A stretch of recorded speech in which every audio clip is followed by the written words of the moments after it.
le frère Siloué Nawa. Voilà, j'étais invité, c'est la première fois que j'arrive à Sébia-Yao pour ce grand moment, pour ce séminaire-là. Il faut dire que Cabot était pour moi un temps de recueillement, non seulement spirituel, parce que je ne connaissais pas en fait la définition de Cabot. Et j'ai compris que Cabot nous disait comme ça que c'est le poids de Dieu, le poids de la puissance de Dieu.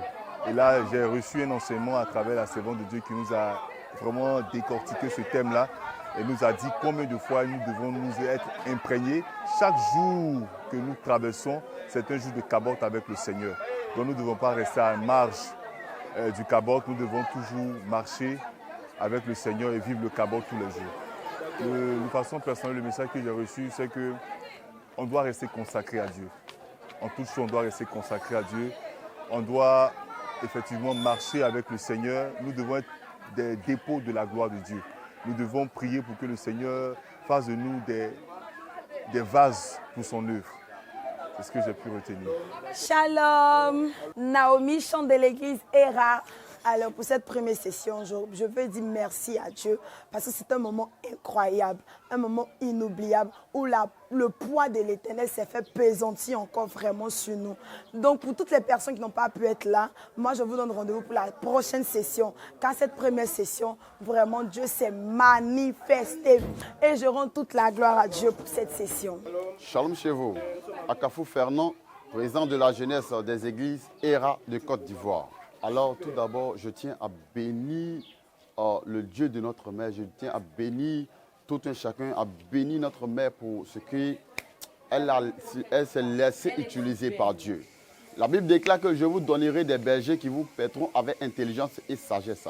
Et notre mère nous a enseigné, nous a donné quelque chose d'exceptionnel.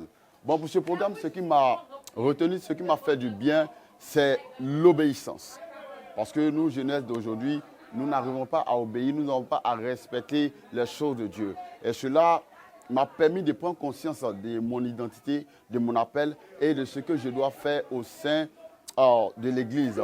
Shalom chez vous, Aristide Lama, fils de son éminence, la révérende prophétesse Mélène Jedvige, appelé au ministère prophétique ici au siège ERA. Alors, nous sommes au thème de Cabot, comme vous venez de le dire, de le signifier.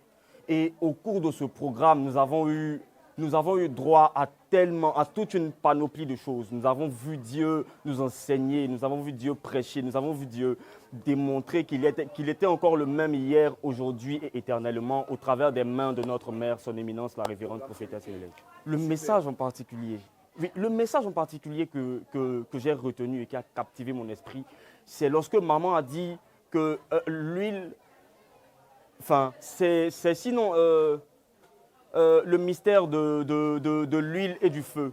Le vendredi, maman était en train de prêcher et elle a dit quelque chose. Elle a dit que l'huile et le feu sont définis par deux choses. Que l'huile, c'était la parole et que le feu, c'était l'onction. Donc, j'ai compris comme ça que sans parole, il n'y a point d'onction.